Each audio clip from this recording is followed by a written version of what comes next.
On today's extra special episode, I watched a movie called Batman from 1989, and I gotta say, I kinda liked it.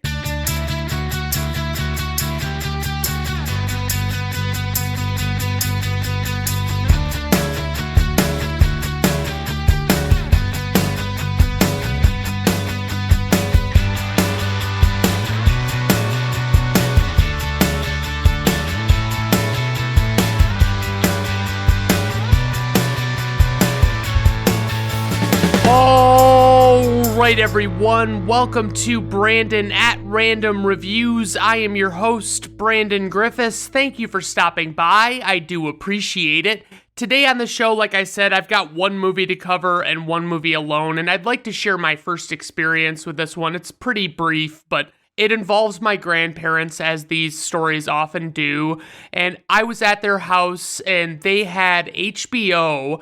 And HBO was a foreign concept to me, honestly. It was so weird. There's this channel that just plays movies and doesn't have commercials for real. That's fucking awesome. But my grandparents always had HBO, and so they were playing HBO, and it happened to have Batman on. And I came walking across the living room and noticed what was on, and I saw Batman toward the end of the movie walking across the belfry, and basically, I was just fucking floored. I couldn't fucking believe what I was seeing. I instantly fell in love with it. I couldn't get enough. It was Batman everything from there on out. Of course, naturally, I haven't stayed as hardcore of a Batman fan every year of my life. I had my teenage years and things like that where I wasn't so hardcore, but I still was a fan, obviously. I love the character. People ask me all the time, what is it about Batman that you love so much? And there's just so much to love, but I can only pinpoint this one moment with my grandparents where I basically just fell in love. And, it was lucky because it was the tail end of the movie and I wanted to see the whole thing. And luckily, my grandma happened to have a VHS copy of Batman, one that she had purchased. And she let me borrow it, and then it subsequently became mine because I'm just that kind of guy. I had to have it, and so she let me keep it. And so I can't get enough of this movie in particular. I just love every second of it.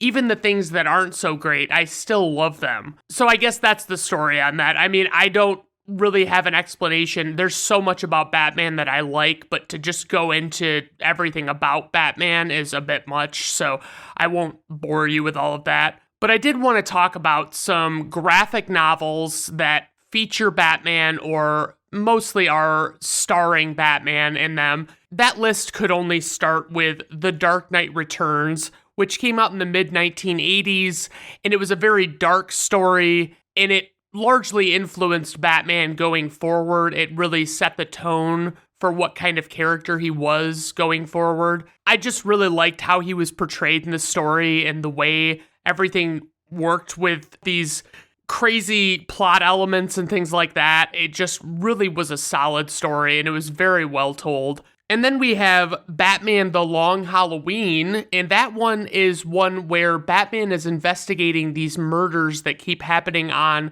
the different holidays throughout the year, and it really is a cool story. It really does a great job. I mean, it's got a lot of great art in it, and it's got so many cool elements, and they really bring it all together, and you really are guessing who the hell is this holiday killer. Then we have Batman The Killing Joke, which was a large influence on this movie, Batman 1989, and that one I haven't read in over 15 years, but I really remember enjoying it. They made it into an animated feature a few years back, and I wasn't impressed with it. They added a lot of stuff to the story, and they also got Kevin Conroy and Mark Hamill, and I love those guys so much. I love their portrayals of these characters, Batman being Kevin Conroy and Joker being Mark Hamill. And I just felt like their performances, I don't know if it was like deliberately so, but it felt like their performances were kind of flat, honestly.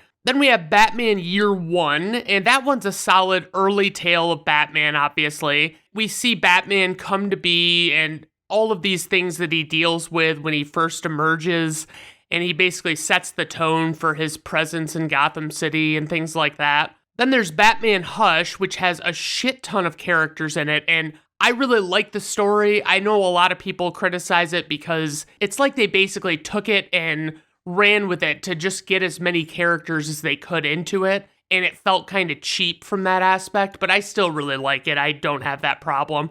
Batman the Black Mirror is a solid one, and that is actually, I believe, when Dick Grayson has taken up the mantle of Batman. And it's kind of amusing because basically everybody in that story recognizes that this guy that's in the Batman costume is not Batman at all. He just doesn't act the same way and things like that. It's a pretty solid story. I can't really remember the plot super well. I just remember coming away from it thinking I really liked it. And then there's Batman Year 100, which is exactly what it sounds like it would be. It's when Batman is super old and decrepit and he's still fucking doing it and he's still fighting crime and doing things like that, and people are investigating him and they can't really believe that he's still around and things like that. Then there's Batman The Man Who Laughs, and that's, I believe, a Joker origin story. I haven't read it in a really long time.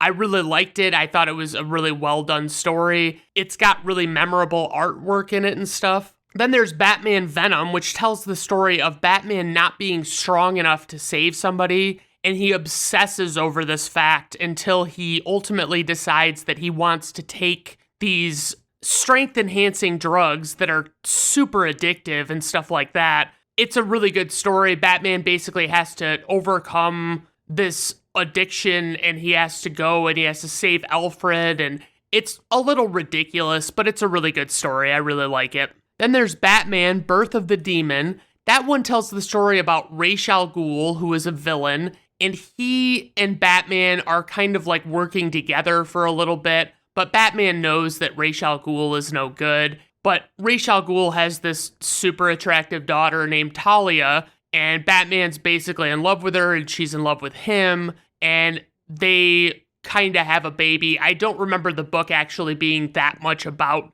them having the baby so much as the events leading up to having a baby.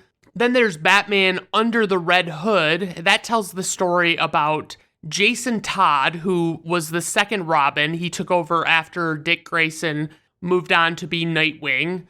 Honestly, it's such a fucking solid story. Jason Todd gets killed by the Joker in a different story. It's very enjoyable. I mean, like, it's really cool. They make him, like, come back to life, and they explain how that happens. And he's this renegade fucking vigilante that uses deadly force to do what he needs to do, unlike Batman in most stories.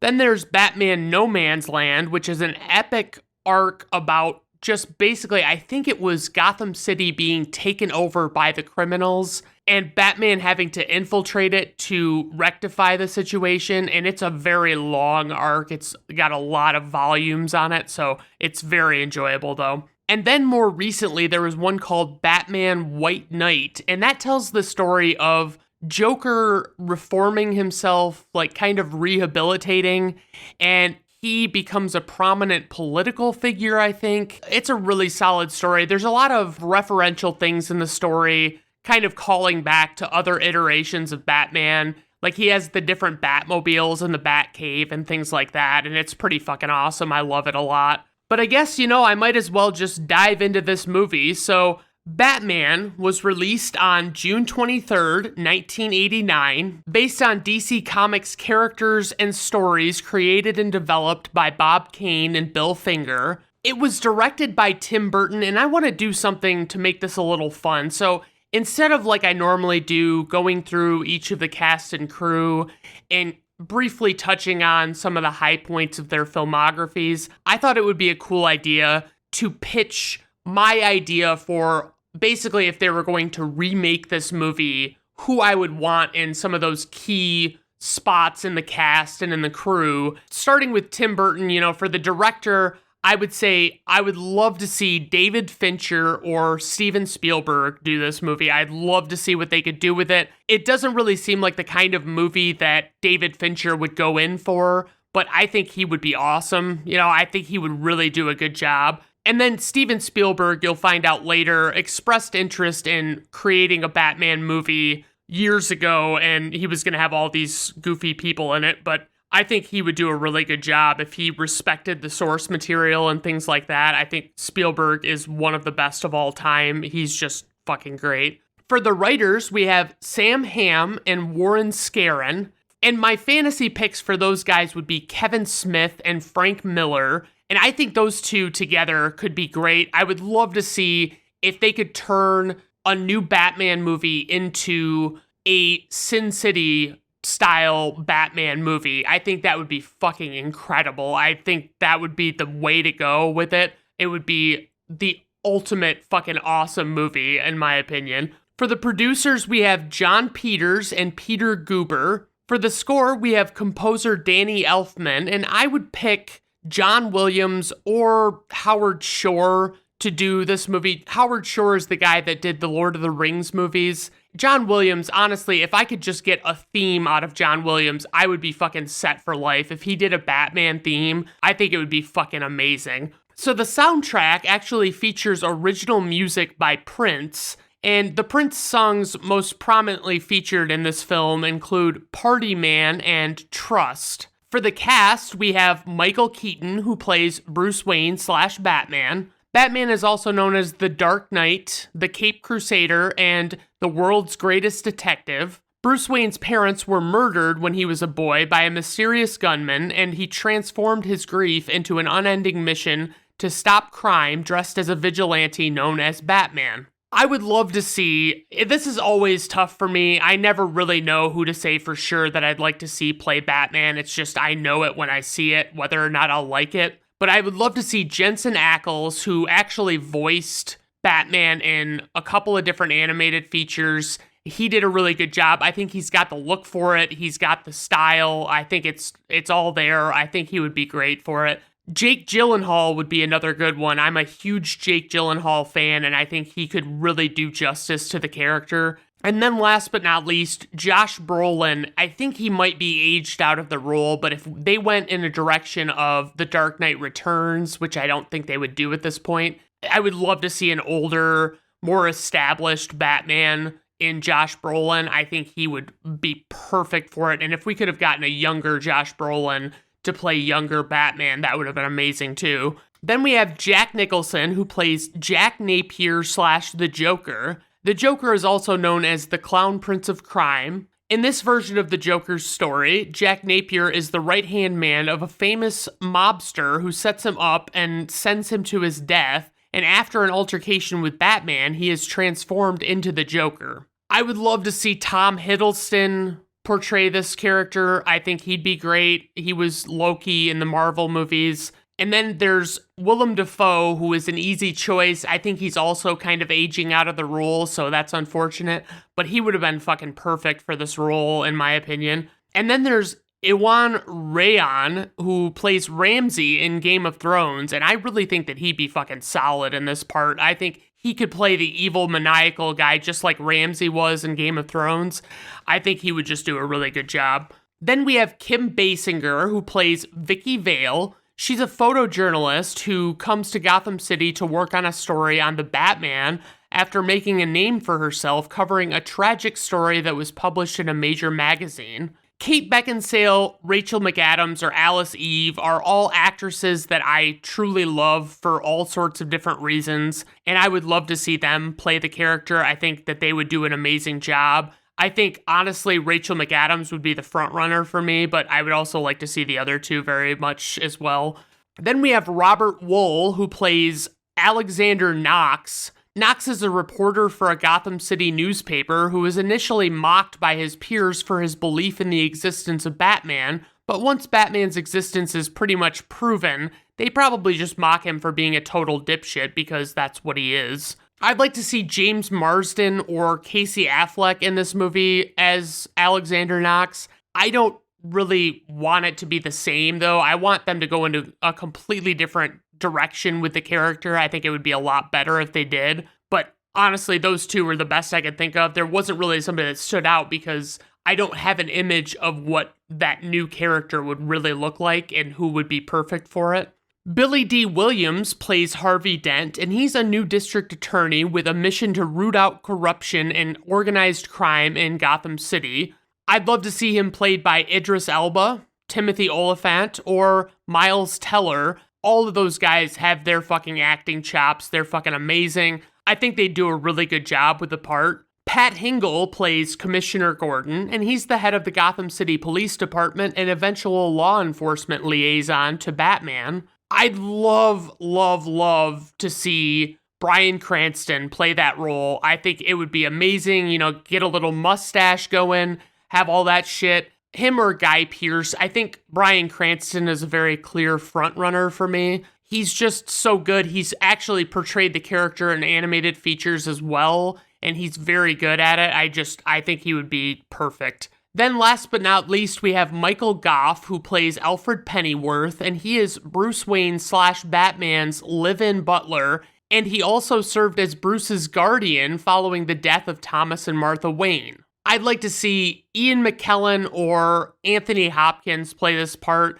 I don't know if maybe they're I don't know if they're the perfect choices for this part, but I would still love to see them. I think they could do it really great justice. For casting notes, many major Hollywood stars were considered for the role of Batman, including Mel Gibson, Kevin Costner, Charlie Sheen, Pierce Brosnan, Willem Dafoe, Bill Murray, Harrison Ford, and Dennis Quaid.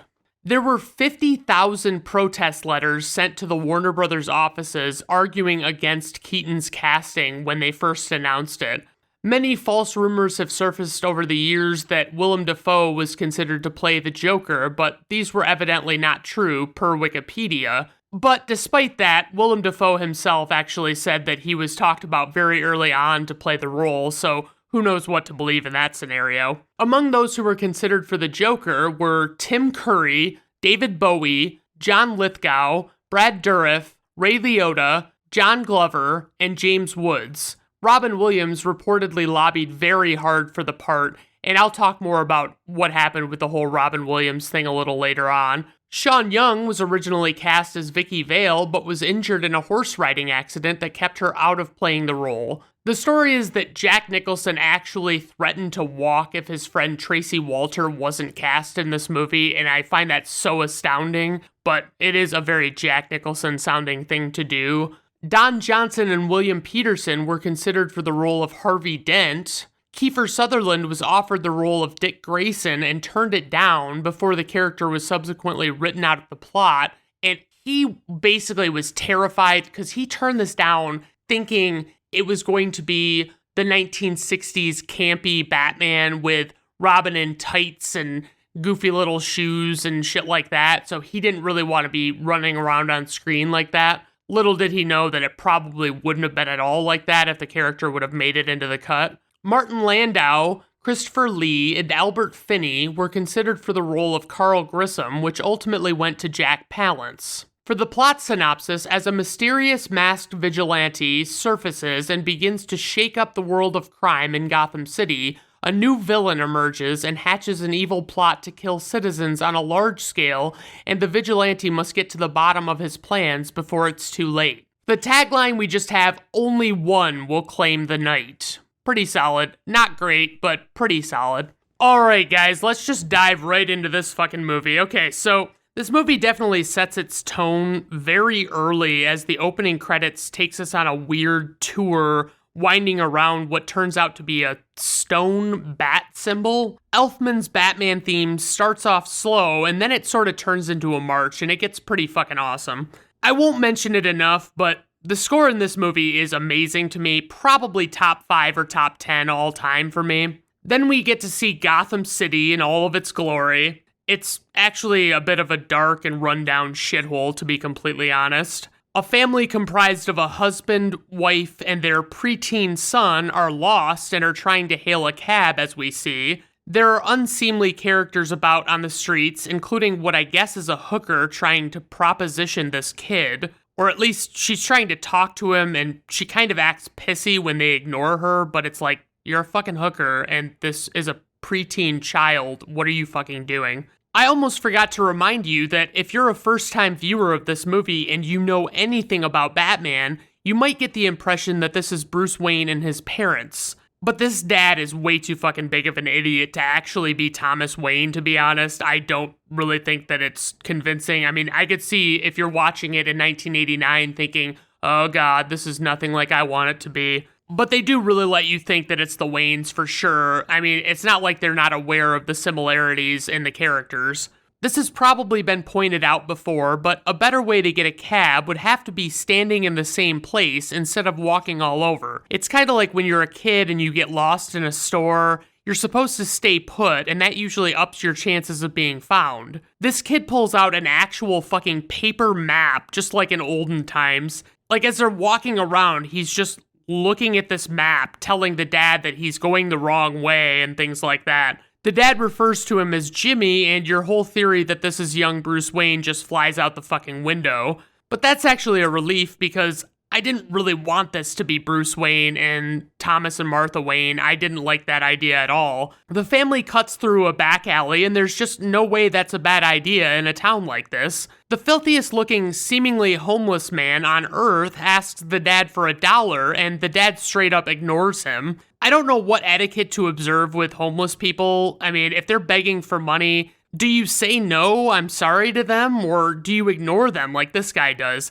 I want to say that ignoring would probably be the best route. You just want to avoid any interaction with anyone if possible. And that's actually my policy on people in general. Suddenly the family goes to round a corner and the dad is knocked out by the butt of what appears to be a snub-nosed revolver or something. It's the beggar and some other guy who are going to rob the dad. One of the muggers tells the mom, "Hey lady, do the kid a favor, don't scream." Then, like, the second the muggers run away, she starts screaming her fucking ass off. They show what is supposed to be an overhead shot of Batman, who seemingly has seen this altercation and leaves whatever ledge he's on to pursue the bad guys. For that shot, we get some of the very first uses of what is pretty primitive CGI in this movie, and it only looks bad if you pay attention to it at all, or even think about it even a little bit.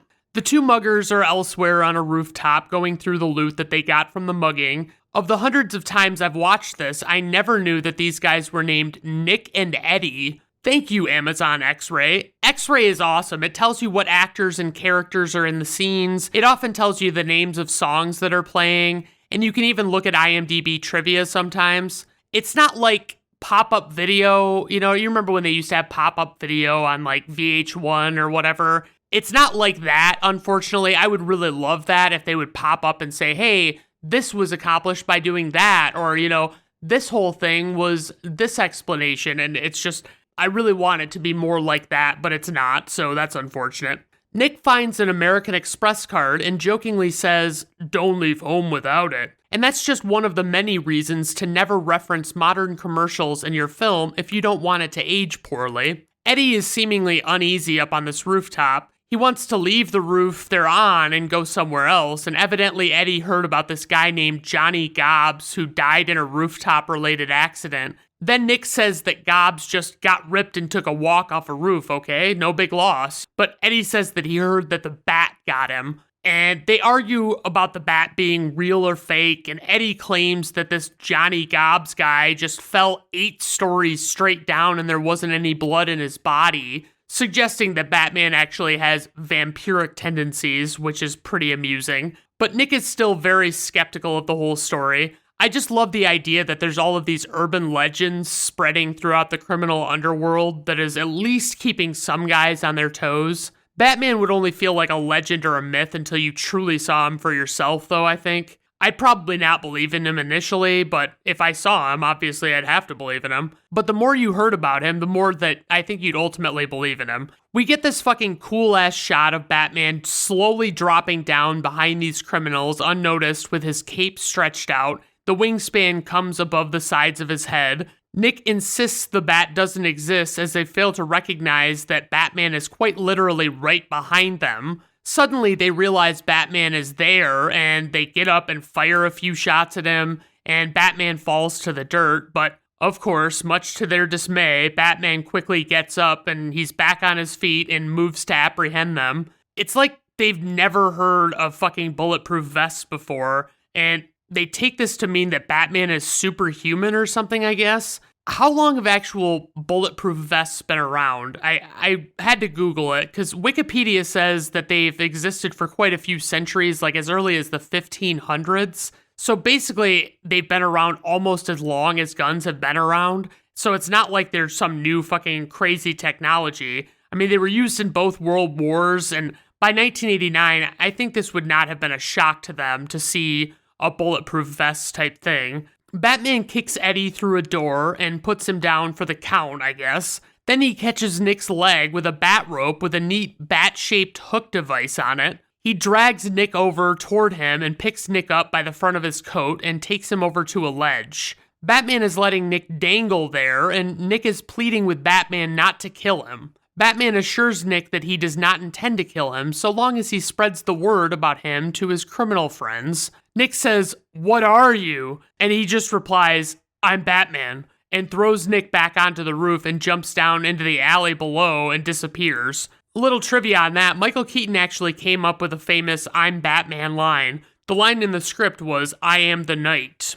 But I've got to say, I feel like holding a dude that you don't intend to kill off a ledge by his coat like that is a great way to accidentally kill him. I mean, that dude could have easily slipped down in his clothes, and Batman could have accidentally dropped him. I mean, it wouldn't be that far-fetched to think that. But who cares? Batman is not above killing in this iteration of the character. Then we see the intro of our new district attorney for Gotham City, Harvey Dent, at a banquet with a bunch of presumably important people present. Harvey Dent is played by Billy D. Williams, who also played Lando Calrissian in the Star Wars movies. I love the beginning of Harvey's speech here. He says, "People of Gotham City, I'm a man of few words, but those words will count, and so will my actions." And he proceeds to go off on what he intends to do about organized crime in the city. Meanwhile, Jack Napier is watching the speech on TV with a woman named Alicia. Jack is played by Jack Nicholson. His character is not from the comics, and it seems like he was created to maybe make this narrative a little more grounded or something. I don't really know why they chose to do it like this, but they did, so what can you do? Alicia is a quintessential late 80s gal. Her hair alone makes her fit the era so flawlessly. She's actually very good looking, but she's not on the level of certain other female characters that are yet to be revealed in this movie. Jack is playing off Dent's aggressive words by acting unconcerned, saying that his boss Carl Grissom would have killed Dent if Dent had anything on him. Jack's relationship with Alicia is kinda confusing to me. Alicia is actually Carl's lady, and she's cheating on Carl with Jack. But Jack doesn't really seem particularly interested in anything about her, and his half of their interactions completely lacks in affection or emotion. Like, why would you risk that if you seemingly don't give a shit about her and are actively annoyed by her existence? Why would you be with her if she's with your boss? Why would you risk that? My God, these two upcoming characters are the fucking best, especially when they interact with each other since they're like polar opposites personality-wise. We get Lieutenant Eckhart, who is at the crime scene with the muggers that Batman took down earlier. Eckhart is played by William Hootkins, who played Porkins in the Star Wars movies. He was an X-Wing pilot. I guess if I was Nick, the mugger, at the very least, I wouldn't have hung around to wait for the police to show up. I mean, he wasn't injured, he just got scared. You've got to book it in that situation just to save yourself.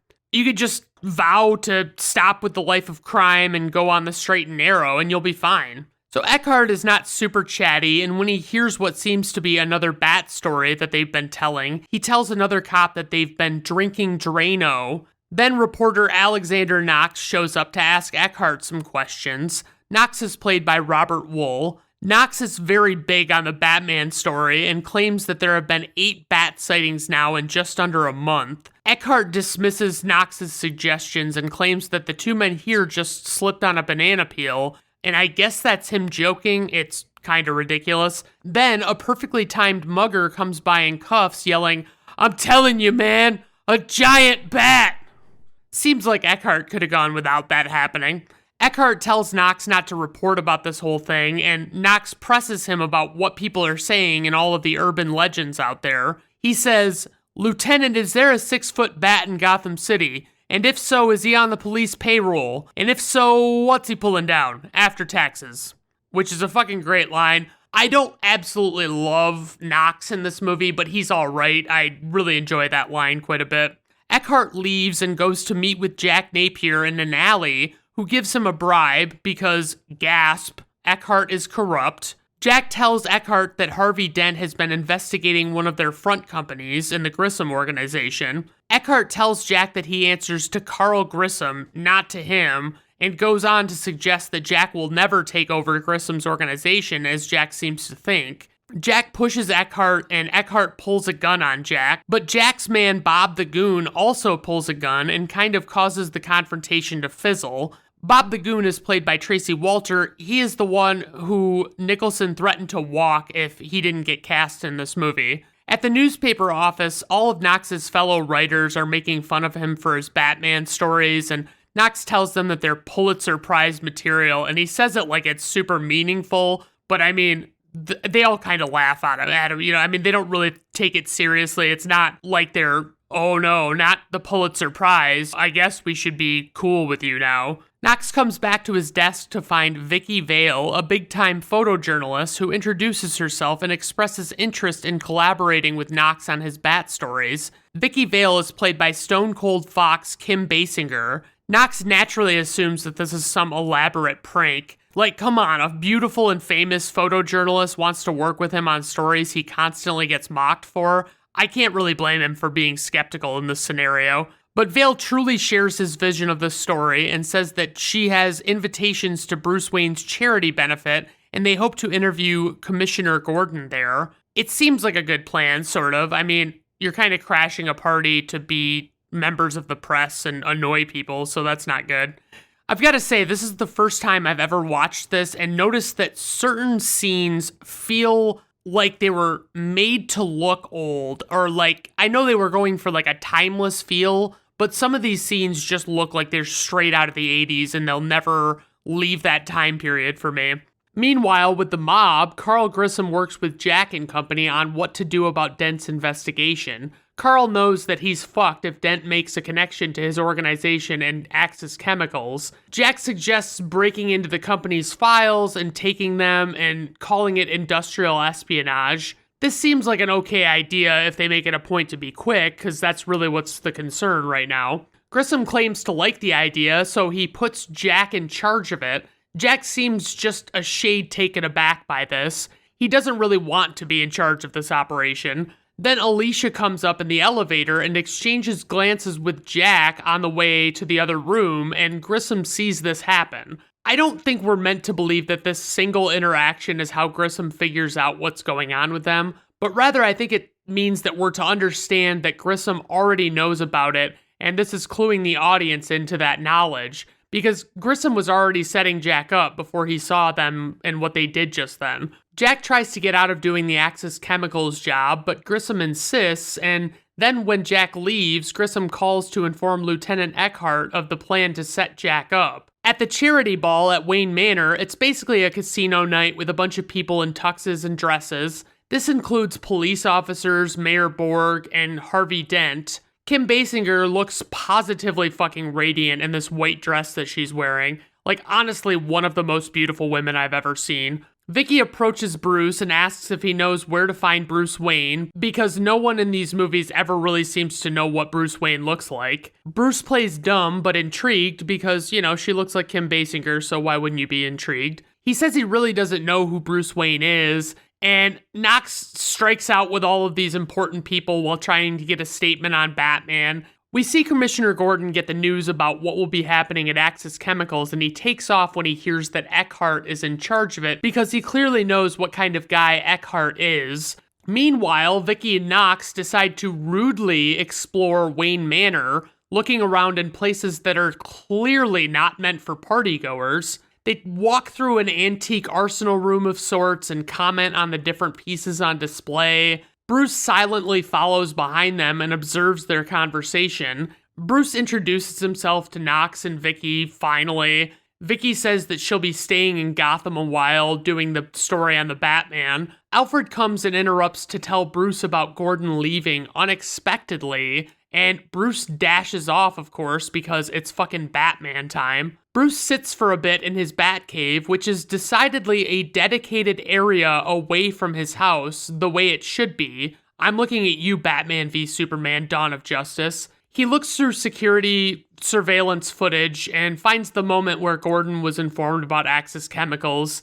At the chemical plant, Eckhart instructs his men to shoot to kill when going after Jack. Jack's men break into the safe to find that they've been set up and there are no documents there, really. This whole chemical plant sequence is spectacular, to be honest. Initially, it's the police against the men Jack is with, but Gordon shows up and changes the orders to take Jack alive. He's clearly not a fan of Eckhart since he probably knows how he operates. There's a lot of gunfire going on, and I just gotta say, they can't really verify the flammability of these chemicals, so it seems super fucking dangerous. Jack is flipping switches and pulling levers on this machine, and I've never felt more aware of something being fake and not actually connected to anything in a movie than I do here when he does this. It's like, you can tell that he's just flipping switches and pulling levers, and they're just not doing anything at all. Batman shows up and sees one of the gangsters and shoots him with a bat grapnel. He seemingly catches him by his neck and pulls him over a high railing,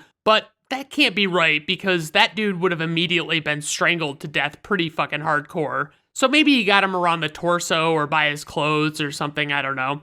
But in the 4K version, you can totally see the support cables holding the guy up when he's hanging there, and yeah, I doubt that they really wanted you to be able to see that. Jack sabotages more of the chemical tanks and machines to create diversions, and Jack goes upstairs without realizing that Batman is actually pursuing him. Gordon is sending men every which way to try and get to Jack, and as Jack is about to get a clean shot at Gordon, Batman swoops in just in the nick of time to get the gun out of his hand. Batman lifts Jack up by the front of his jacket, and Bob the Goon pulls a gun on Gordon and threatens to kill Gordon if Batman doesn't let go. So Batman puts Jack down, of course, and it's cool to see how they did this scene. They just had Jack Nicholson stand on a platform to make it look like he was being held up by Batman. Jack turns around to grab his gun after complimenting Batman's outfit, but when he goes to pull the gun on Batman, Batman has vanished. Then he looks down when he realizes Batman's gone, and he sees Eckhart from the catwalk, and he basically tells him to think about the future, and he shoots him dead from a distance. And that's a callback to an earlier conversation that they had where Jack was bribing Eckhart, and he was talking about taking over for Grissom, and basically it was like Eckhart was telling him that that wasn't gonna fucking happen. Then Batman reappears and Jack goes to shoot him, but Batman deflects the blast and the ricochet seemingly hits Jack right in the face and it looks all fucking gnarly. Like seriously, it looks like the bullet somehow passed through his face, like in one cheek and out the other somehow. I don't know how the fuck that works. Jack is in pure shock from the gunshot wound and falls over a railing. Batman tries to save him, but ultimately Jack falls all the way down into a vat of chemicals. And now Gordon is telling Batman to stay right where he is, and Batman is being converged on by a number of officers from both sides. He looks around and then he smashes a smoke pellet and grapnels out of there in semi-secrecy because the smoke doesn't truly provide enough cover to hide him, but that's not really a problem, it's a movie. So Batman gets away from the police and we see Jack's hand reach out of the chemical pool outside and it's all discolored, but we know he's alive at least. Back at the paper, Knox is trying to get to the bottom of what happened at the chemical plant, and he's being given a terrible cover story. And as Knox is on the phone and says he wants to get the story on tape, for some reason, he holds his recorder up to the mouthpiece of the phone, and I don't really understand why. You're not going to get the information you want. You don't want to record what you're saying, you want to record what they're saying, so you put it up to the earpiece. If I were a reporter, honestly, I would just bug my phone and then tell people when they called me or when I called them that I'd be recording all convos and just give people a heads up ahead of time. Vicky is trying to work out a Batman flight pattern and she reveals that she has a date with Bruce Wayne that night. we see this awkward-ass date where they're sitting at opposite ends of a very long table and shouting to each other across it. I guess this is to be played up as funny, but it's almost too ridiculous for it to be that. They retreat to a smaller table in a kitchen somewhere, and they talk with Alfred for a bit. Alfred shares some embarrassing childhood story about Bruce, and then Alfred goes off to bed. Bruce and Vicky proceed to have what is probably the most awkward conversation ever after Alfred leaves. Vicky is talking about how she used to go to this place in the summer with her family or something, and Bruce just says, "That sounds nice." And everything seems so flat with this interaction. But Vicky is already acting in this moment like she knows Bruce super well and they're already really close. For those that don't know, Vicky Vale is a stage 5 clinger in this movie most of the time. Then we see Jack after having been worked on by some back alley plastic surgeon, and he obviously looks grotesque despite us not actually seeing him yet.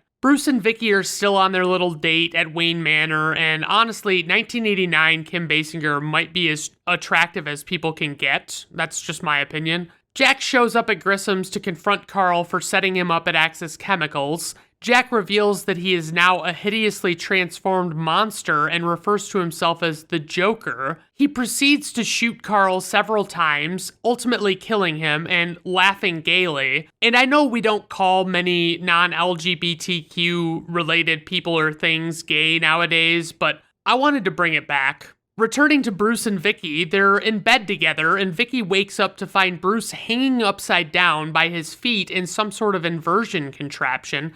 I don't really like this moment. Why is Bruce having to hang upside down like a bat in this moment? I'm really not a fan. I think it's kind of stupid. Joker sits and reads a newspaper talking about Batman, and he's amping himself up about being the next big thing in Gotham. The next day, Vicky wakes Bruce up and wants to do more stuff with him, but Bruce has to decline. Bruce says he can't do anything because he's got a very important meeting that day. Vicky asks him what's wrong because he couldn't possibly just have a meeting that day and not be able to make it. He says he has to go out of town on business for a few days, and they agree to get together when he gets back. But the dumb thing is why lie about what you're doing when what you're actually busy with is a very reasonable thing? You could just say, "No, it's nothing against you. It's just that it's the anniversary of my parents' death, and they died when I was young, and I just need a couple of days alone," and that's it. That's all you have to say. Then, that way, if she sees you out and about, she doesn't get suspicious about it because you're not really going out of town. She'll just know that this is your personal time, and it's time for you, not time for her. Then, of course, as she's leaving, she runs into Alfred on the stairs, and he totally blows up Bruce's story. Some fucking wingman, Alfred. She's like, "I'll see you when you get back." And Alfred's like, "Back, Miss Vale? We're going to be here for quite a while." It's like, yeah, Alfred, fucking read the room. You gotta fucking play it cool. You're not showing your hand. You gotta cover for Bruce.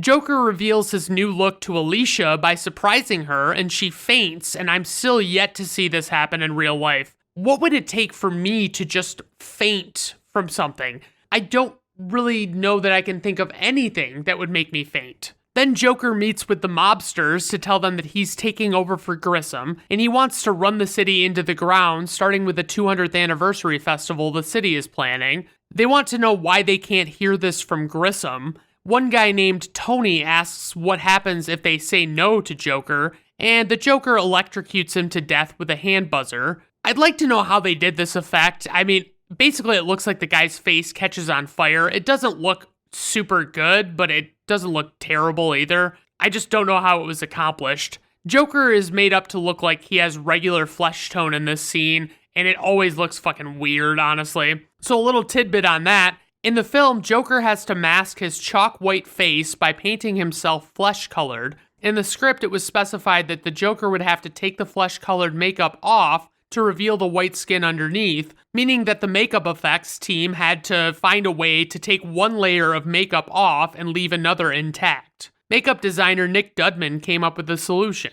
They painted Jack Nicholson with the white Pax paint that they always used, and then they put a thin layer of food-grade silicone oil, which nothing sticks to, on top of it. They then took flesh-colored grease paint and painstakingly painted it to where it was literally sitting on top of the oils. They then airbrushed and faded it in to make it look natural. After soaking the Joker's handkerchief in isopropyl alcohol, Nicholson was able to wipe at his face and it would strip off the grease paint but leave the white Pax paint intact. I always just assumed that for that they just put white paint or makeup on that rag and just wiped it on his forehead. It seems like that would have been way fucking easier. Joker basically sends the rest of the mobsters who are still alive on their way and just gives them time to think it over for a bit. I guess that's what happens here. Joker is just sending them on their way, and there's not a chance that he's going to stand around for a few minutes and, chat with a charred body or something like that. Joker sends Bob to tail Knox and find out what he knows about Batman. But I'm going to spoil it for you. Bob pretty much gets no information on Batman,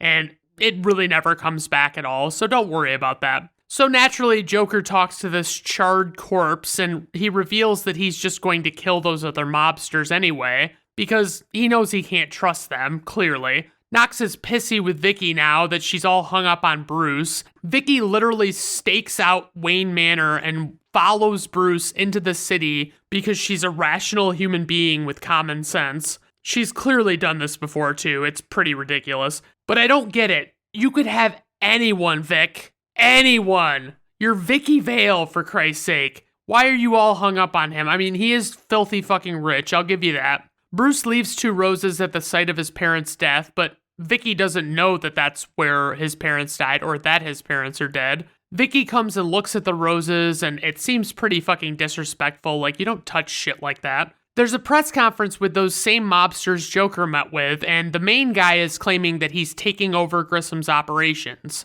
Knox makes a hilarious joke about how close the guy and Grissom must have been, and how they might have done time together as children. Ha ha ha ha ha. Then we get this fucking sequence with these mimes. I swear to fucking God, mimes are the dumbest fucking thing ever. I don't like them. So Bob is snapping photos of the crowd on the down low, and it's pretty clear he's taking shots of like Knox and Vicky and things like that. It's not clear how he gets the photo of Knox that we end up seeing later, but hey, it's a movie, I guess. Then Joker shows up in a crazy outfit with his lips painted weirdly. He makes a big speech and then kills the main mobster with a quill or feather pen, if you will. He says, "The pen is truly mightier than the sword," and it's just another fucking great line from this movie. A bunch of gunfire breaks out on the part of Joker's men, and the Joker takes off in the back of a car. Bruce is there and realizes that this mysterious Joker fellow is actually Jack Napier, and that he clearly didn't die, but he's obviously been through some shit. Vicky walks up to confront Bruce in the crowd, and he just basically looks at her and says nothing and fucking walks away. He's just too fucking perplexed by the whole Jack Napier thing, I guess. We get one of two destroyed TVs where Joker doesn't like what he sees on the news and shoots this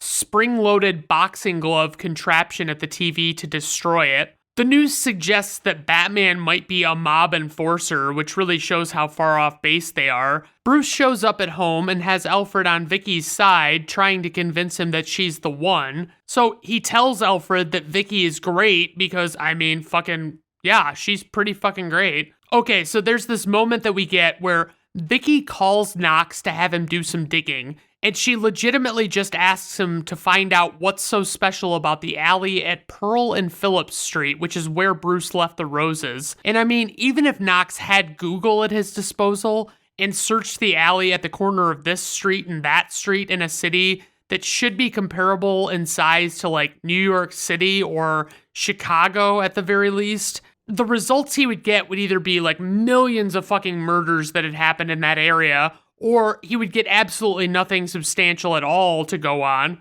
She doesn't really give him anything to fucking go on, though. That's the thing, is she just says the corner of Pearl and Phillips and leaves it at that, and it's like, well, you could say that he like left two roses, presumably two people might have died there, I don't know, but she doesn't fucking do any of that shit, so she has all of these creepy photos of Bruce that she took while tailing him, which is fucking weird. I'd still go there, even knowing that she's a raving fucking lunatic, and I gotta say, it's just, I'm in love with Kim Basinger, that's all I can say. Bob shows Joker the photos that he took while tailing Knox. The Joker calls Knox a loss when he sees him, and I gotta say, I honestly can't argue with that. Then he sees Vicky Vale and is instantly in love and wants her. Then we're back at Axis Chemicals again, and Joker is up to something, but we don't know what. He tells a man working the assembly line at the plant to ship all he's got because he's got big plans for the chemicals. We get this killer news show sequence. The female anchor reports on a story about these two models who mysteriously died as a result of what was labeled a violent allergic reaction. But the two models are pictured with these really creepy Joker-style smiles. Then the male anchor talks about the city's 200th anniversary festival, which is a recurring story that keeps getting talked about, and it's actually what the end of this movie culminates at. He's interrupted with some breaking news about 3 mysterious deaths at a beauty parlor, and the female anchor that was just talking just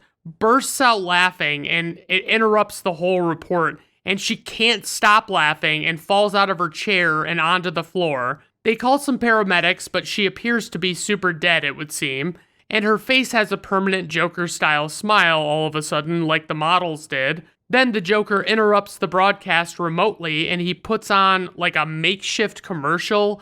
I honestly love this fucking sequence. It's so Jokerish to me. It's fucking great. He's advertising this new product of his called Smilex. Basically, it's like a line of beauty products. Joker suggests that chances are pretty good people have already been buying these dangerous products and don't even know it. I just love this as a Joker plot. It's a stupid kind of thing that only the Joker would think to do to kill people in large numbers. Bruce looks in Jack Napier's file and realizes that he has a knack for chemistry and realizes a potential angle for him with the plot with these products. Bruce says, "Alfred, let's go shopping." And I'm like, fuck, I want to see them go shopping. I mean, Alfred pushing around a little shopping cart and trying to talk to Bruce, who is enthusiastically picking out stuff. Man, that'd be fucking awesome. Why didn't they put that in this movie? The news then reports that the city is now on a forced fast and they're not using any beauty and hygiene products at all. So these anchors are looking wicked ugly with no makeup, and I'd be willing to bet that they ironically probably had to make them up to look as bad as they do. That, you know, they look a lot worse than they would without makeup on.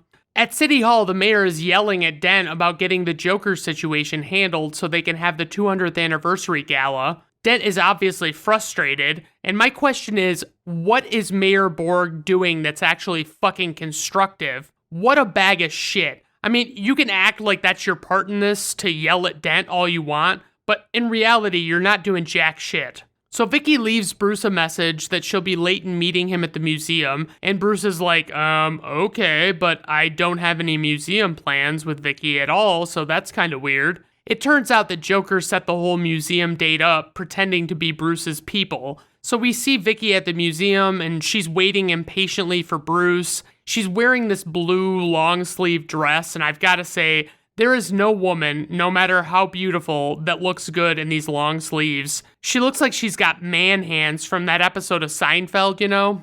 Vicky is delivered a gas mask ventilator thing to put on, and suddenly this crazy purple knockout gas fills the museum and kills everyone. Then we get an alternate video for Prince's Party Man as the Joker and his men go around and deface the art in the museum with bright paint. Joker is basically made up to look like he has a normal skin tone again during this, and they did a good job making it look like the skin tone was off, like it looks like he's made up, and that's really the way it should be. Joker makes his way to Vicky, who is still sitting at the table with her mask on, and he looks through her portfolio and calls it complete trash, except for the Corto Maltese photos of what appears to be some sort of tragic national event that Vicky photographed and got notoriety across the world for. Joker explains his way of making art, which is basically by developing the art until someone dies. He presents Alicia, who is wearing a creepy artsy mask. Joker has Alicia reveal her face, and it freaks Vicky out pretty fucking bad, but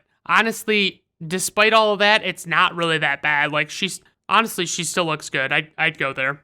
Joker corners Vicky and goes to spray her with his flower thingy that shoots acid. Vicky then throws water in his face, and he reacts like the Wicked Witch from The Wizard of Oz, previously covered on this podcast, connective tissue motherfucker. Then he reveals the white skin under his makeup and says, "Boo," and laughs. Suddenly, Batman breaks through the skylight above them in one of the greatest moments in cinema history. He lands next to Vicky and he picks her up and fires a line launcher gadget that allows him to zip line to the exit. And it's so fucking sweet, guys. I really like this moment a lot. Joker says the line, "Where does he get those wonderful toys?" Batman tells Vicky to get in the car and she's like, "Which one?" And then we get the reveal of the coolest car ever to appear in a motion picture, the Batmobile. Specifically, this 1989 Batmobile is and will always be my favorite. Neat tidbit about that, upon seeing the initial life-size polystyrene model of the Batmobile, Tim Burton turned to art director Terry Ackland Snow and said, "Great, where's the door?" The design team suddenly realized that the design lacked any doors and, inspired by the cockpit of a Harrier jump jet, Terry came up with the idea of the sliding cockpit. Another fun fact, the Batmobile was built on the chassis of a Chevy Impala and incorporated the engine of an Impala, the taillights of a Ferrari, the fuel caps of a London bus, and jet engine parts from a Harrier jump jet. The sliding cockpit was also inspired by that of a Harrier. Art director Terry Ackland Snow added the headlights of a Honda Civic to the vehicle after noticing them on his wife's car. One more little tidbit, the Batmobile was 20 feet long, had an 8-foot wheelbase, and weighed 1.5 tons. 2 prototypes were built for filming. The flames that shoot from the rear were created using paraffin. As a special promotion around the film's release date, MTV held a Steal the Batmobile contest where the winner would be awarded one of the prototypes that had the engine removed. They take off in the Batmobile and Joker's men pursue them throughout the city. And I do find it amazing that in order to make a simple 90-degree turn at somewhat high speeds of maybe 30 miles per hour, the Batmobile has to fire like a fucking tow cable and latch onto a pillar first to really leverage the turn. They dead-ended a giant piece of construction equipment and get out and run on foot. Batman says shields into a voice thing, and the Batmobile actuates its fucking security system that covers it in metal armor, so basically no one can fuck with it. They come to an alley, and Batman is going to try to rappel up to a catwalk above, and he asks Vicky how much she weighs, and she says, about 108, I think, which is not really a fair estimate, I don't think. I mean, don't get me wrong, she's a very beautiful woman, but she's no 108-pound woman. She's too tall for that, honestly. So Batman seemingly shoots his bat rope straight forward, despite the catwalk being presented as directly above. I don't really get that. It's definitely right above them, and why present it like he's firing the grapnel forward? It would be just as easy to do it, unless there was something with the suit where if he extended his arms up like that, maybe it showed something. I don't know. I'm just spitballing here. The two of them get halfway up, and Batman has to give her the rope and fall and meet his fate because the two of them weighed too much for the line that they were on. He lands on the ground, and after a small scuffle, the Joker's men shoot him. They kind of investigate Batman's body, and when they go to remove his mask, Vicky takes a photo from above, and the flash kind of gives her away, which is even more unfortunate because I'm quite certain that flash wouldn't work in this setting anyway. They go to shoot her, and this distracts them just enough so that Batman can bring his fists to what appears to be a gunfight and fucks up these bad guys pretty bad. Then this bad guy with 2 swords flips in from behind a fence and initiates a duel with Batman. Again, all Batman has are his fists. That's all he's using. The Batarang is not really used in this movie by itself, and it's a crying shame. But Batman holds his own, of course, and ultimately knocks the sword guy out despite being a pretty serious threat. Vicky was taking pics the entire time that this was going on. Batman says shields open into his voice thing, and the Batmobile de-armors itself and starts up and takes off by itself, despite Batman recklessly not being able to confirm that it wasn't dangerous for that to happen or problematic in any way. There could have been people in the way. There could have been more construction equipment. Who knows? Batman finds Vicky and kindly notifies her that she weighs a little more than 108, which she is thrilled to hear. Maybe just ask her if she's pregnant, Batman. I mean, women love that. So they go out to the middle of nowhere in the Batmobile. She wants to know where they're going, but he says nothing because he's a fucking badass. Vicky tries to get a look at his face, and he flips on a light to obscure her vision. They go into this tunnel and arrive at this infamous Batcave. He legitimately almost lets Vicky walk off a very high ledge that she most certainly would have died falling off of, but he tells her to be careful finally, and so she doesn't die. Batman sits down in his bat chair at his bat computer and begins explaining what the Joker appears to be up to. He explains that the Joker has tainted hundreds of chemicals at the source. Apparently he did it in a sneaky way though. Instead of just making all of the products dangerous by themselves, he made it so they weren't dangerous alone. Batman gives the example that hairspray wouldn't kill someone alone,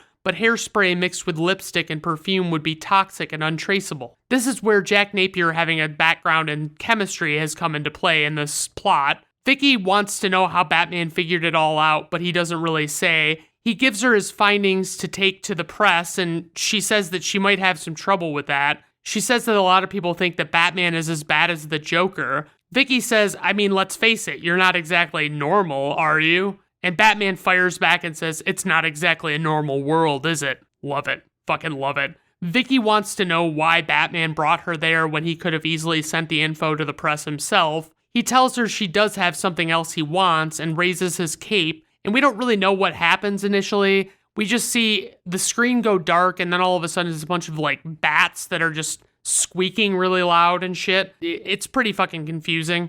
Vicky wakes up at home in bed and realizes that what he wanted was the film because it's gone from where it was, nestled somewhere in her bosom. He knew he couldn't have the photos of him leak, so that's why he wanted them, but I'm trying to piece this together. So this is the sequence of events. Batman knocked her out in the cave, I guess. He went fishing around in her bra for the film canister, which is a classy move. He brought her back to her place while still in full costume, presumably. And then when she wakes up, it's fucking daylight outside when it was clearly night before. And she just then realizes that he took the film. She didn't have any recollection of anything else, which is not good news for Batman. That doesn't sound like he got that film canister out of there by respectable means, I guess. Elfman's score is fucking amazing. I do want to mention that. It just reminded me as we got that little sequence, there was quite a bit of scoring in it. I really like it. I haven't mentioned it enough, but it's so fucking great. Knox calls Vicky and she tells him that she has something that is a very hot story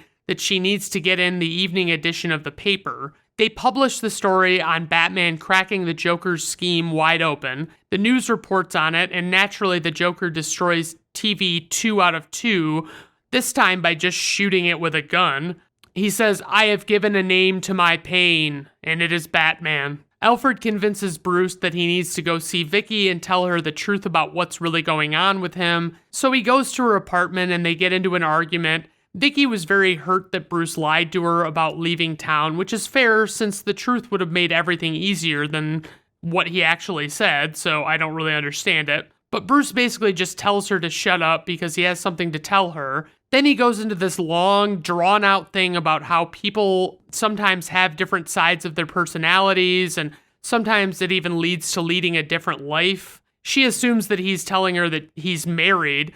Basically, long story short, he can't tell her what he wants to say because someone comes to the door, and wouldn't you know it, the fucking Joker shows up. He's upset with Vicky for running off on him with Batman at the museum. Vicky just screams so fucking much in this movie, it's fucking ridiculous. Like, he shows Vicky Alicia's mask and tells her Alicia committed suicide, and then he smashes the mask, and when he smashes it, Vicky screams very loudly. Bruce interrupts the conversation, and I love, the Joker says, Bruce Wayne, n'est-ce pas? Which means, I believe, Bruce Wayne, isn't it? And Bruce says most of the time, which is the perfect way for Bruce Wayne / Batman to respond to that question. Bruce tells the Joker that he knows who he is, and honestly, that doesn't really fit the comic book version of Bruce Wayne. Bruce Wayne always acts like he doesn't fucking know what the hell's going on because he's trying to create a cover personality, you know, where it's like people can't figure out that he's Batman. But why is Bruce Wayne telling Jack Napier that he knows who he is? It doesn't make any sense. Anyway, it's a pretty cool interaction between Bruce and the Joker. Bruce talks about what a bad guy this Jack Napier was. We get Bruce smashing a vase on the mantle with a fire poker with the classic line, "You want to get nuts? Come on, let's get nuts." The Joker pulls a derringer on Bruce and asks him if he's ever danced with the devil in the pale moonlight, and Bruce seems taken aback by this particular question. Joker shoots Bruce with a gun, and Bruce slumps down in the corner. Then Vicky comes back from seeing the Joker out and finds that Bruce is gone. There's a silver serving tray on the ground that Bruce seemingly used under his shirt to shield the bullet. The bullet is lodged in the tray, and Vicky is seemingly confused by the whole thing. Back at the paper, Knox shows Vicky what he found out about the alley she asked him to look into. Vicky finds out that this is where Bruce Wayne's parents were murdered when he was a child. Bruce was there and witnessed the whole thing. But, does no one at this newspaper know anything about what was a front page story involving two of Gotham's most famous citizens?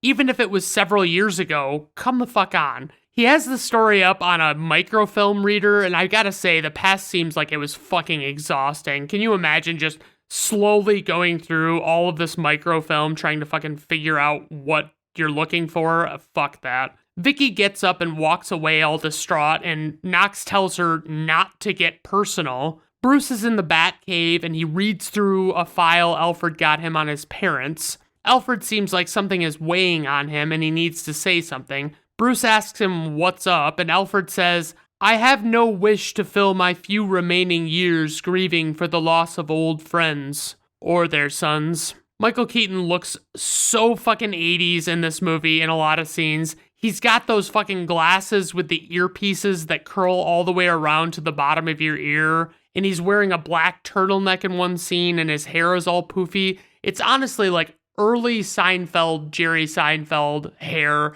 It looks hilarious. Mayor Borg announces on TV that the 200th anniversary gala has been indefinitely postponed.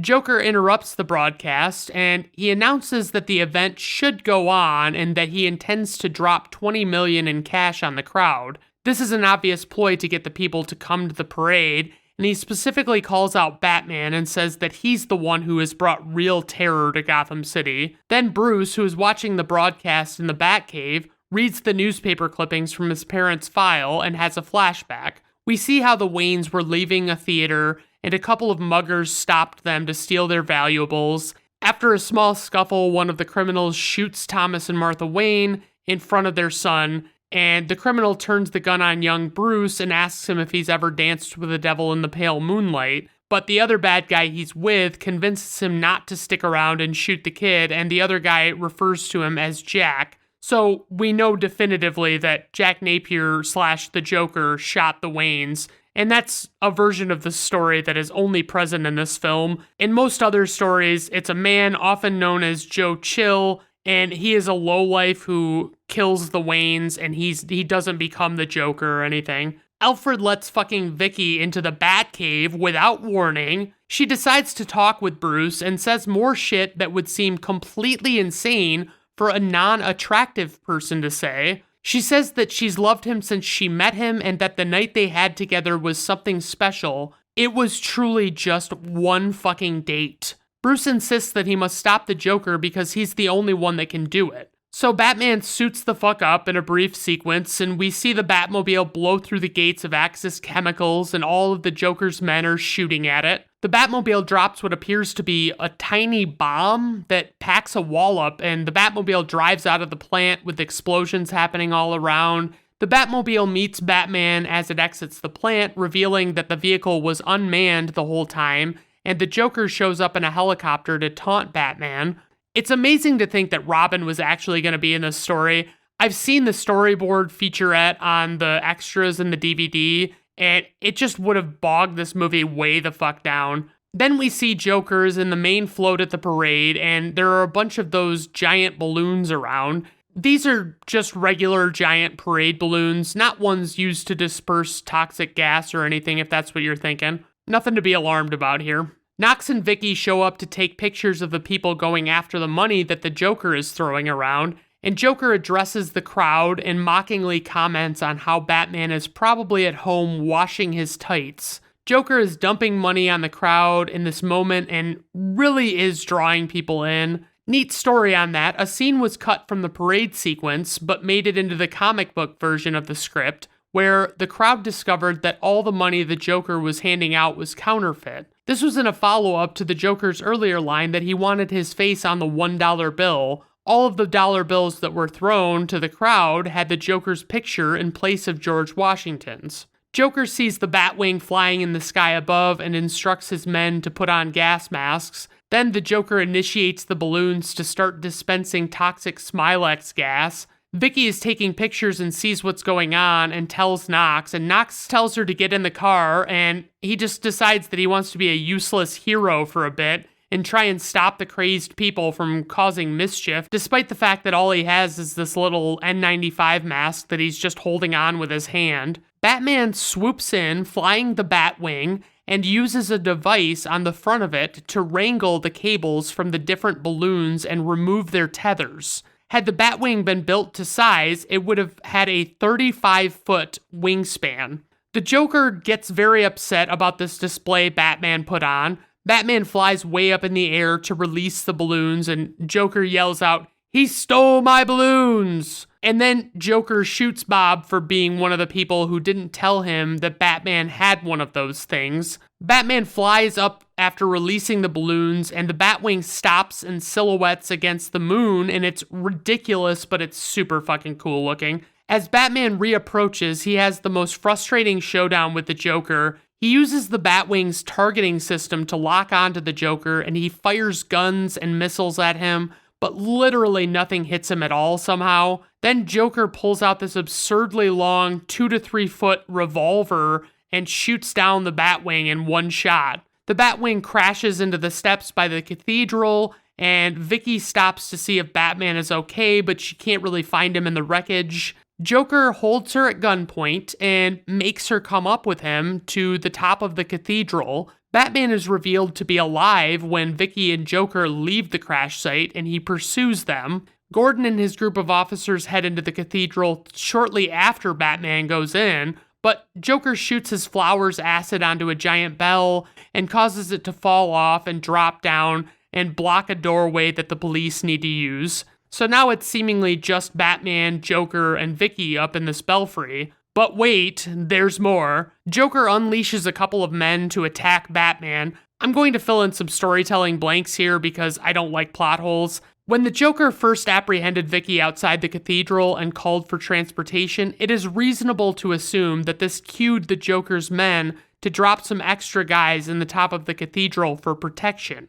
That's what would make the most sense to me in this scenario, at least. Otherwise, why would they even be up there at all? Batman takes out the first guy with ease, a la Indiana Jones and Raiders, but with no gun. The second guy is a bad motherfucker, honestly. Like, he's fucking ruthless and tough as nails and enormous. Solid bad guy henchman here. Batman pulls this move where he makes it seem like he's fallen down the stairwell to his death, but when the bad guy looks down, Batman's legs pop up from under the ledge, and he pulls the bad guy down to his death. That whole moment is a little iffy and unexplainable to me. I can't really wrap my head around how Batman accomplished that. Like, how do you actually look like you're falling as much as he looked like he was falling? I mean, I guess he could have used a bat rope or something, I don't know. Vicky and Joker are dancing, and she sees Batman and decides to seize an opportunity to fuck with the Joker. Although I'm not really sure why the Joker buys it, he totally fucking does, and I guess, it's fucking Kim Basinger, for Christ's sake. But I guess I'd be pretty shocked by the whole thing, and I'd naturally be skeptical, I would think. Batman makes his presence known and starts fighting with the Joker. Joker spits out some novelty, chattering teeth covered in blood. Then he criticizes Batman for having made him into what he is, and Batman points out that the Joker made him first by killing his parents. And I don't really like the idea that Batman essentially shows his hand and says, "Hey, I'm Bruce Wayne." Like, I feel like that's what he does there. Batman manages to knock Joker off the ledge, and when he and Vicky go to look down, Joker has somehow not only not fallen to his death, but has also got the leverage to where he's able to pull the two of them down to hang off the ledge while he is standing there. Not really sure I can buy that, honestly, especially to a point where I'm to believe that they can't see him before he pulls them down. Joker is now standing on a ledge with Batman and Vicky hanging beneath him, and he's teasing them and smashing bricks free from the ledge where they're hanging. They're holding on for dear life, and the Joker's men spot him and aim to rescue him in a helicopter. The Joker gets on the ladder that they drop down from the helicopter, and Batman fires a bat rope that tethers Joker to a statue at the corner of the building, and Joker's on the bottom couple of rungs of the ladder. The statue becomes dislodged and is hanging from Joker's ankle, and ultimately it's too much weight for the Joker to bear while on the ladder, and he falls to his death. Then, the part of the building that Batman and Vicky are on breaks free, and Batman has to fire another grapnel to save them. They end up dangling by the small cable and face each other in a super fucking romantic way. It's very sweet. In the 4K UHD version, they most definitely appear to be a couple of dolls hanging up there in the wide shots. That's the risk that you run when remastering these older movies that no one expected to be seen in such high picture quality. Commissioner Gordon finds the Joker's body, and it has some weird laugh box in its pocket. I'm not really sure what the story is on that. Gordon gives a speech about rounding up all of the Joker's men. Dent reveals that they received a letter from Batman, and it says, "Please inform the citizens of Gotham that Gotham City has earned a rest from crime. But if the forces of evil should rise again, call me." Knox quickly asks how they call him, and Gordon reveals that Batman gave them a bat signal spotlight to shine in the sky to request his help. Vicky goes and gets in a car with Alfred, and Alfred says that Bruce is going to be a bit late. Then we pan up to see Batman looking out over the city on a rooftop with the bat signal in the background, and I think that was a doll too, honestly, but I don't fucking care. It's fucking sweet. So that's when we roll credits. That's the end of the movie. So praise for this movie. Where do I begin? The cinematography is amazing. There are a lot of cool scenes, a lot of cool shots. The plot is exceptionally comic book-like to me, despite what we know about the filmmaker's comic book knowledge. Keaton and Nicholson honestly knock it out of the park in this movie, but there are truly no bad performances here. The costumes, the Batmobile, and the Batwing designs are the best we've ever seen on screen. The score is fucking immaculate. And for criticism, I'll just say that the Prince songs that they put in this movie make it feel very dated in those scenes. I wish they hadn't gone that route at all. That's the only thing I really don't love about this. It makes it feel so fucking dated. For trivia, in the late 1970s, Batman's popularity was waning. CBS was interested in producing a Batman in outer space film. Filmmakers had trouble getting studios to sign on for a darker toned Batman story, as they wanted something more similar to the campy 1960s Adam West version of the character. Originally, Tom Mankiewicz completed a script called The Batman in June of 1983, focusing on Batman and Dick Grayson's origins, with the Joker and Rupert Thorne as villains and Silver St. Cloud as the romantic interest. When fans found out that Tim Burton was directing and Michael Keaton was playing Batman, many feared for what tone the film might have. Robin Williams was offered the role of Joker when Jack Nicholson hesitated. He had even accepted the role, and when producers approached Nicholson again and told him Williams would take the part if he did not, Nicholson took the role, and Williams was released. Williams resented being used as bait and not only refused to play Riddler in Batman Forever from 1995, but also refused to be involved in any Warner Brothers productions until the studio apologized. Jack Nicholson received a percentage of the gross on the film, and due to its massive box office take, he took home around $60 million. When adjusting for inflation, this equals roughly $143.4 million in 2022 dollars. Michael Keaton, who calls himself a logic freak, was concerned that Batman's secret identity would, in reality, be fairly easy to uncover, and discussed ideas with Burton to better disguise the character, including the use of contact lenses. Ultimately, Keaton decided to perform Batman's voice at a lower register than when he was portraying Bruce Wayne. This technique became a staple of future portrayals of Batman in film, television, and video games, especially those of Kevin Conroy and Christian Bale. Michael Keaton was unable to hear while wearing the Batsuit. He said that his claustrophobia helped him get into the proper mood to play Batman. "It made me go inward, and that's how I wanted the character to be anyway, to be withdrawn," he said. In order to combat negative rumors about the production, a theatrical trailer was hastily assembled to be distributed to theaters. To test its effectiveness, Warner Brothers executives showed it at a theater in Westwood, California, to an unsuspecting audience.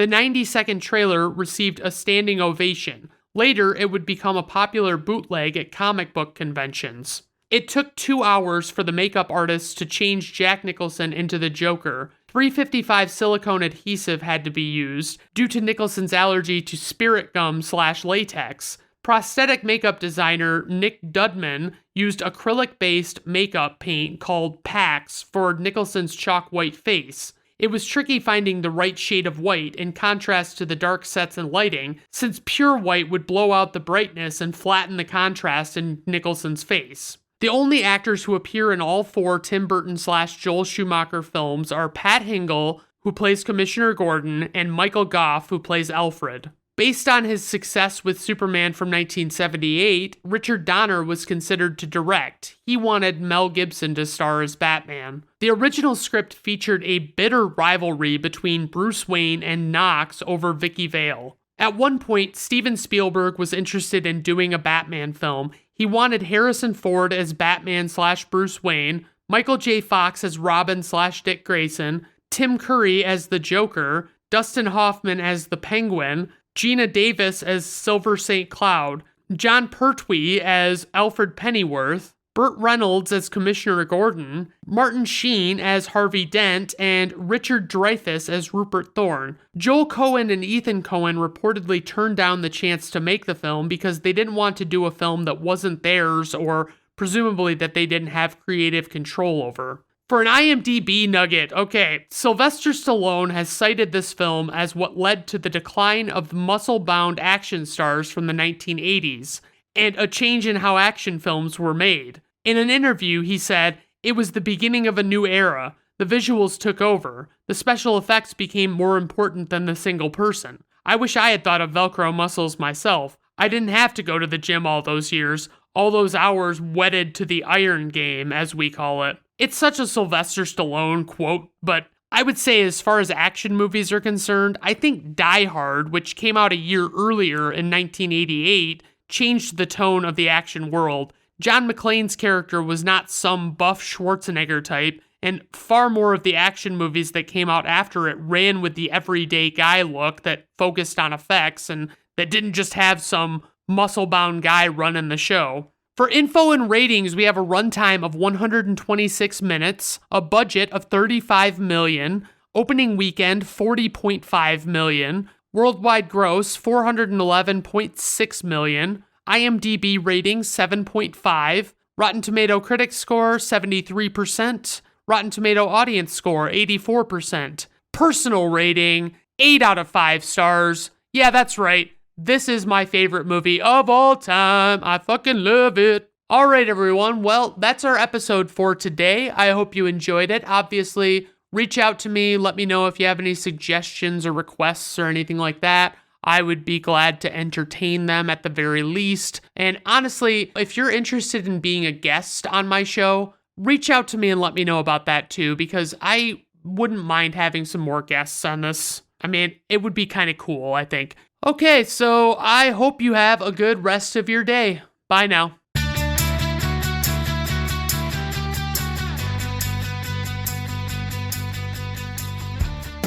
Brandon at Random Reviews is written, recorded, produced, edited, and engineered by Brandon Griffiths. The theme music is performed by Augusto Diniz and was acquired by way of Fiverr.com.